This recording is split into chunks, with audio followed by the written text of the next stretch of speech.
Tidak dapat disangka bahwa salah satu penyebab utama terjadinya era globalisasi yang datangnya lebih cepat dari dugaan semua pihak adalah karena perkembangan pesat teknologi informasi. Sedangkan informasi pada zaman dahulu harus memakan waktu berhari-hari untuk diolah sebelum dikirimkan ke sisi lain di dunia. Namun, saat ini kita dapat lakukan dalam hitungan detik saja. Perkembangan teknologi bisa kita manfaatkan dalam berbagai aspek bidang kehidupan.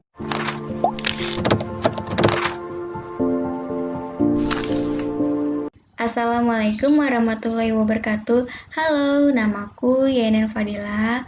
Sesuai dengan judul video kali ini, yaitu perkembangan dan pemanfaatan teknologi informasi dalam bidang perdagangan, khususnya perdagangan online.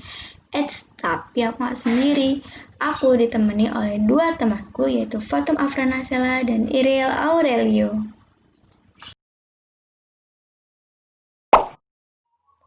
Perkembangan teknologi informasi. Perkembangan teknologi informasi itu terbagi dari 3 masa. Yang pertama itu ada masa prasejarah. Masa sejarah 3000 sebelum Masehi sampai dengan 1400 Masehi. Ketiga, masa modern tahun 1973 sampai 1990. Yang pertama itu masa prasejarah. Pada masa prasejarah, pengenalan bentuk-bentuk yang mereka temukan yang didapatkan pada dinding gua tentang berburu dan binatang buruannya. Kemudian, masa sejarah 3000 sebelum Masehi sampai dengan 1400 Masehi. Yang pertama, 3000 sebelum Masehi, yang itu bangsa Mesir kuno menggunakan hieroglif sebagai huruf.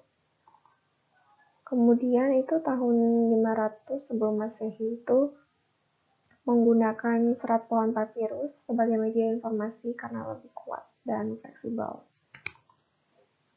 Kemudian masa modern tahun 1400 sampai sekarang.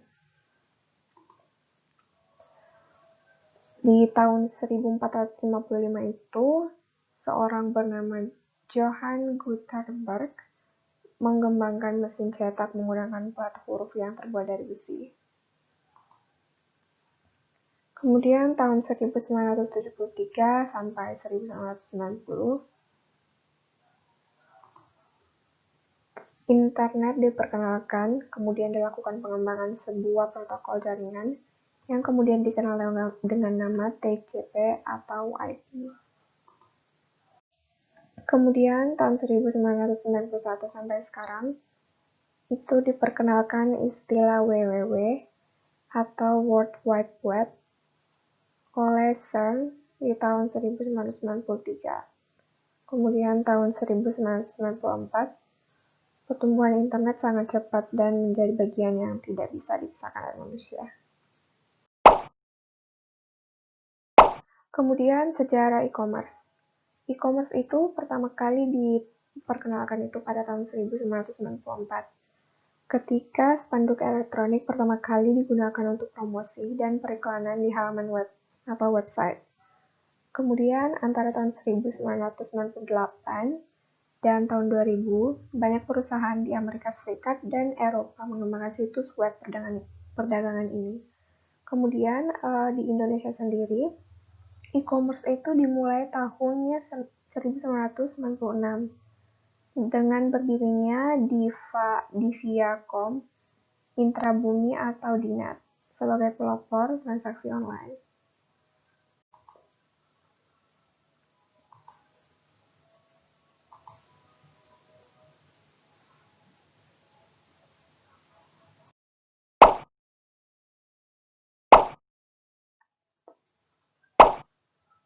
Kemudian proses operasional dari e-commerce. Yang pertama itu konsumen melihat situs website e-commerce. Proses operasional e-commerce.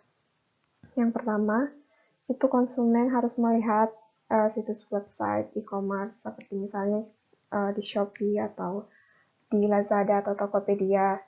Kemudian nomor 2, langkah selanjutnya itu konsumen melakukan pemilihan produk di website dan melakukan pemesanan dari produk yang dipilih. Konsumen itu harus misalnya mau membeli tas, jadi dia lihat-lihat dulu di Shopee kayak tas apa yang mau dibeli, seperti itu. Yang ketiga, konsumen juga memberikan data-data pribadi dan juga data alamat pengiriman secara lengkap. Yang keempat, konsumen melakukan pembayaran sesuai dengan sistem pembayaran yang telah ditetapkan. Jadi setelah memberikan alamat yang lengkap membayar transaksi, baru tasnya itu yang dipesan dari online shop itu baru bisa dikirim. Perkenalkan, nama saya Fatuma Afranasela, NIM 2020311193. Di sini saya akan menjelaskan lanjut tentang sistem pembayaran e-commerce, jenis-jenis e-commerce, dan pemanfaatan teknologi dalam bidang perdagangan. Yang pertama, saya akan menjelaskan tentang sistem pembayaran e-commerce. Sistem pembayaran e-commerce terdiri dari 3, yaitu yang pertama, sistem pembayaran COD atau Cash on Delivery. Yang kedua, sistem pembayaran transfer, dan yang terakhir, sistem pembayaran menggunakan kartu kredit. Pertama, sistem pembayaran Cash on Delivery atau COD merupakan pembayaran yang dilakukan di tempat pada saat pengiriman produk. Pembayaran pada sistem COD dilakukan langsung secara offline antara penjual dan pembeli. Sistem COD ini masih kerap digunakan oleh banyak orang yang ingin bertransaksi dengan melihat produknya secara langsung sebelum memilih untuk membayarkannya. Yang kedua, sistem pembayaran transfer. Sistem pembayaran transfer biasanya dilakukan melalui setoran tunai di bank, transfer melalui ATM, internet banking, ataupun mobil banking. Sistem pembayaran transfer merupakan sistem pembayaran yang paling sering digunakan oleh banyak pembeli, karena transfer merupakan salah satu cara yang lebih mudah melalui mesin ATM, internet banking, maupun mobile banking. Sistem transfer biasanya dilakukan secara manual, apalagi tidak semua orang yang mempunyai kartu kredit. Dan yang terakhir, sistem pembayaran menggunakan kartu kredit. Biasanya kartu kredit ini menghubungkan antara toko online, perusahaan penerbit kartu kredit, dan juga dengan bank penerbit kartu. Sistem pembayaran ini yang paling umum dilakukan pada transaksi online, karena penggunaan kartu kredit merupakan pembayaran yang paling populer dilakukan dengan kemudahan yang ditawarkan. Pemegang kartu kredit tersebut hanya diminta untuk memasukkan data, maka proses pembayaran yang dilakukan itu secara otomatis dengan mudah. Saat ini, pembayaran menggunakan kartu kredit di toko online shop manapun didukung sejumlah promo-promo menarik, seperti diskon, cicilan 0%, hingga program cashback oleh bank-bank penerbit kartu kredit tersebut. Selanjutnya, saya akan menjelaskan tentang jenis-jenis e-commerce. Jenis-jenis e-commerce terdiri dari 4, yaitu yang pertama, business to business atau B2B. Yang kedua, business to consumers atau B2C. Yang ketiga, consumer to consumer atau C2C. Dan yang keempat, customer to business atau C2B. Yang pertama, business to business atau B2B. B2B yaitu memasarkan barang dan jasa kepada perusahaan lain. Contohnya seperti website e-commerce B2B adalah Biji dan Ralali. Di sini, Biji merupakan e-commerce pertama yang memiliki konsep B2B atau business to business di Indonesia. Biji menyediakan solusi bagi perusahaan yang memiliki masalah dalam hal pengadaan suplai dan jasa kebutuhan bisnis. Produk yang disediakan oleh Biji sendiri yaitu office supplies atau ATK, elektronik, pantry, dan lain-lain.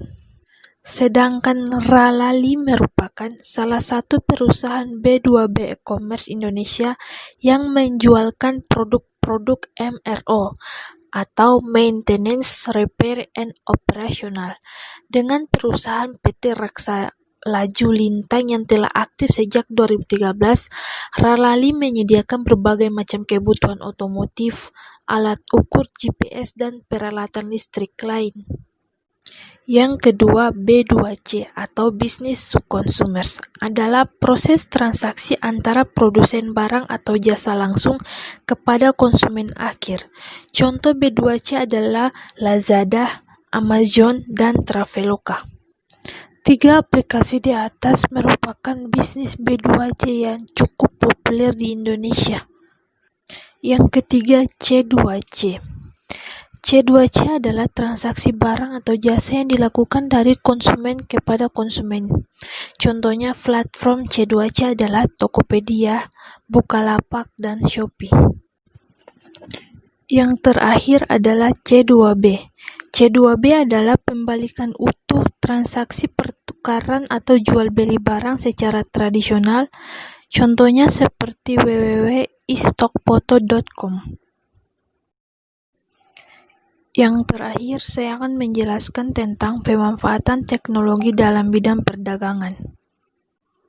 Seperti yang kita ketahui bahwa zaman telah berubah, di mana banyak sekali perkembangan tidak dapat terhitung, salah satunya dari segi teknologi itu sendiri. Hampir setiap negara pasti ada perubahan teknologi dan perkembangan teknologi tersebut. Jika dahulu adalah teknologi sebuah website yang dapat diakses lewat internet, sekarang sudah ada website toko online. Tentu ini yang disebut dengan perkembangan teknologi yang tiada habis dan hentinya di zaman sekarang. Dalam dunia perdagangan, kita biasanya mendengar istilah electronic commerce atau e-commerce, atau perdagangan secara elektronik. Electronic commerce adalah perdagangan yang dilakukan dengan memanfaatkan jaringan telekomunikasi, terutama internet, memungkinkan pelaku usaha atau organisasi yang berada pada jarak yang jauh dapat saling berkomunikasi dengan biaya yang terjangkau. Hal ini lantas dimanfaatkan untuk melakukan transaksi perdagangan.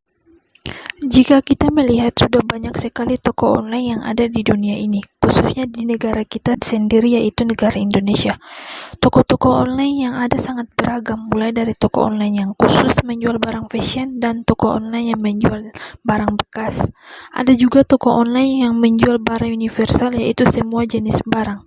Di zaman sekarang, untuk menjual satu barang sangat mudah sekali. Kita bisa memanfaatkan sosial media untuk promosi barang yang akan kita jual, bergabung bersama marketplace yang intinya kita berdagang secara online. Di Indonesia sendiri terdapat banyak aplikasi yang menjual barang-barang online seperti Bukalapak. Bukalapak merupakan perusahaan e-commerce asal Indonesia yang didirikan pada tahun 2010. Awalnya pelaku UMKM untuk merambah ke dunia maya. Perusahaan ini kini berekspansi ke berbagai bisnis-bisnis yang lain. Yang kedua ada OLX. OLX Group memiliki Naspers asal Afrika Selatan yang didirikan pada 2006. Sedangkan OLX Indonesia adalah tempat di mana kalian dapat menemukan barang-barang lama dan berkualitas. Yang ketiga, Lazada. Lazada Group adalah perusahaan e-commerce Asia Tenggara dimiliki oleh Alibaba Group pada tahun 2012. Berikutnya adalah Tokopedia. Tokopedia merupakan perusahaan asal Indonesia yang berdiri sejak 2009. Tokopedia telah mengembangkan rencana untuk mendukung usaha mikro kecil dan UMKM dan individu kembangkan bisnis. Dan yang terakhir adalah Shopee. Shopee pertama kali didirikan pada 2009 oleh Forest LE. Shopee pertama kali diluncurkan di Singapura pada tahun 2000. Dengan adanya pemanfaatan teknologi informasi dalam bidang perdagangan, di sini kita bisa simpulkan bahwa manfaat teknologi informasi dalam bidang perdagangan tersebut terdiri dari beberapa, yaitu yang pertama, kita dapat mempermudah diri sendiri dan orang lain dalam transaksi jual beli. Yang kedua, hemat biaya atau hemat modal, karena tidak perlu lagi mendirikan sebuah bangunan untuk dijadikan toko. Dan yang ketiga, dalam mempromosikan di bagian perdagangan menjadi sangat tepat dan efektif. Yang keempat, pendataan dalam berdagang dapat menjadi lebih mudah. Yang kelima, transaksi pembayaran yang mempermudah pembeli. Yang keenam, target pemasaran dalam perdagangan yang sangat luas. Dan yang terakhir, mempermudah dalam penyimpanan data-data penjualan dan pembeli. Dengan adanya pemanfaatan teknologi informasi di dalam bidang perdagangan, pertumbuhan ekonomi yang lebih tinggi karena investasi yang berlangsung secara besar-besaran. Dengan meningkatkan produktivitas dunia industri, kemajuan teknologi akan meningkatkan produktivitas industri baik dari industri teknologi dan aspek produksi.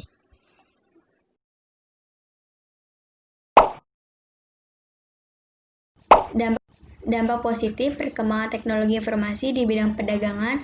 Yang pertama, dapat menciptakan lapangan pekerjaan baru. Contohnya, jasa pembuatan deskripsi produk yang dilakukan oleh copywriter. Yang kedua, mempermudah transaksi karena menggunakan sistem internet tanpa ada batasan waktu, akses, maupun lokasi. Yang ketiga, semakin mudah mempromosikan suatu produk karena memiliki jaringan pemasaran yang lebih luas, lebih fleksibel, dan lebih efisien tentunya. Selain dampak positif, ada juga dampak negatif dari perkembangan teknologi di bidang perdagangan. Yang pertama, menyebabkan banyak kasus penipuan bisnis online. Misalnya, setelah uang ditransfer, namun barang belum diterima. Yang kedua, dapat kehilangan sebuah kepercayaan dari para konsumen. Contohnya, kualitas barang yang tidak sesuai di gambar. Yang ketiga, adanya pencurian jaringan secara ilegal untuk mengubah atau menghancurkan file yang sangat rahasia dan berharga. Contohnya, pembobolan ATM yang dilakukan secara online. Yang keempat, kehilangan kesempatan berbisnis karena gangguan pelayanan. Biasanya, kesalahan ini bersifat non-teknis seperti aliran listrik yang tiba-tiba padam. Guys, aku akan kasih tahu kalian bagaimana sih kita bisa menggunakan aplikasi e-commerce. Aku menggunakan salah satu aplikasi yaitu Shopee. Kalian bisa download terlebih dahulu di Play Store ataupun App Store. Nah, berhubung aku udah download, jadi aku tinggal klik aja aplikasi Shopee.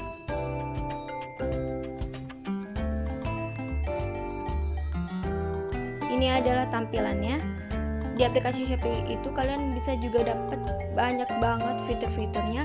Ada tombol pencarian, ada Shopee Pay, ada Shopee Mall, ada berbagai macam pembayaran meliputi pulsa, tagihan, hiburan, gratis ongkir, cashback, Shopee Game, Shopee Mart, COD, Shopee Fashion, Shopee Liga, Shopee Video, Shopee Barokah, banyak banget di sini.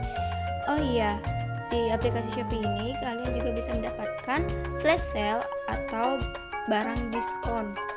Di sini juga banyak banget berbagai macam barang atau produk bisa kalian dapatkan di sini.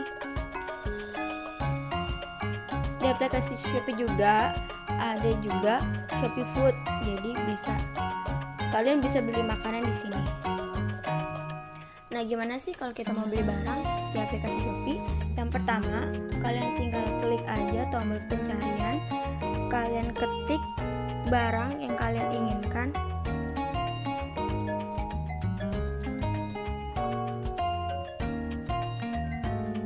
Nah, ini ada pilihan produk-produknya, kalian bisa pilih-pilih di sini.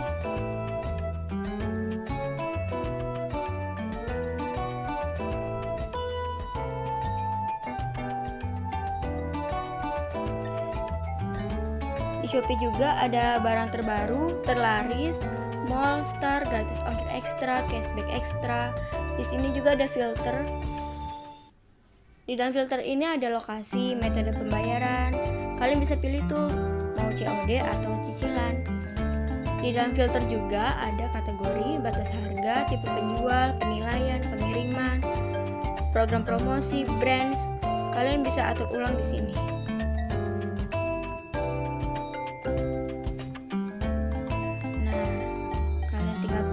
Barang yang kalian inginkan.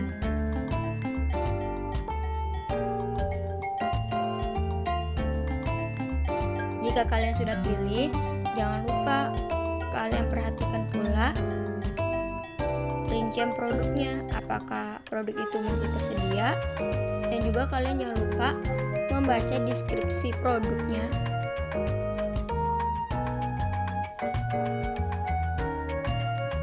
Di dalam aplikasi Shopee juga ada penilaian produk. Di dalam penilaian produk ini bisa kalian jadikan sebuah referensi.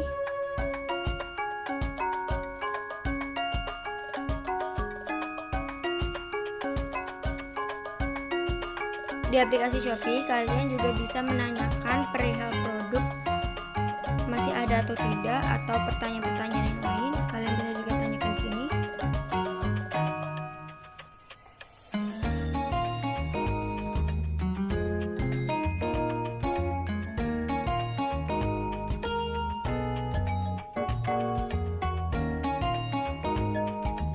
Kalian juga bisa beli sekarang atau kalian bisa menambahkan barang kalian dulu ke keranjang. Kalau aku mau beli sekarang, kalian tinggal pilih deh pilihan warnanya,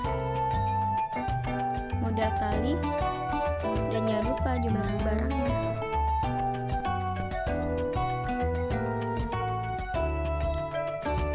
Kalau barang yang kalian cari benar-benar oke, langsung aja kita check out. Dalam check out ini berisi data-data diri kalian, jadi perhatikan baik-baik. Di sini meliputi alamat pengiriman, ada opsi pengiriman,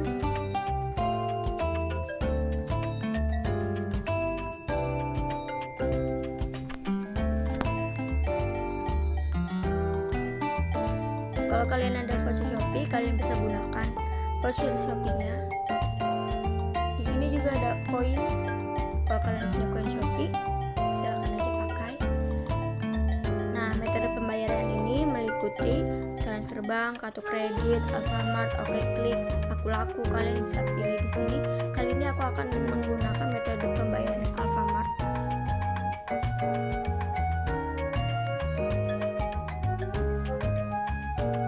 Kalau kalian rasa data diri kalian sudah benar, kalian tinggal buat pesanan. Tinggal bayar deh. Selamat mencoba.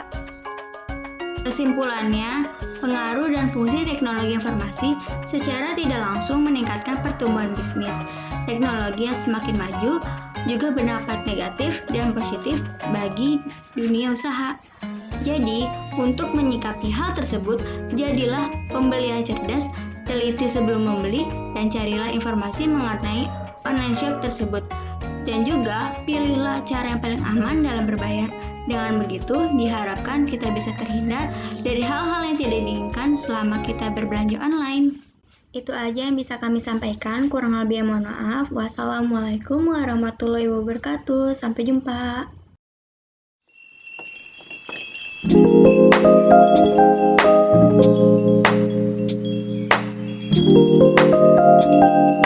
Thank you.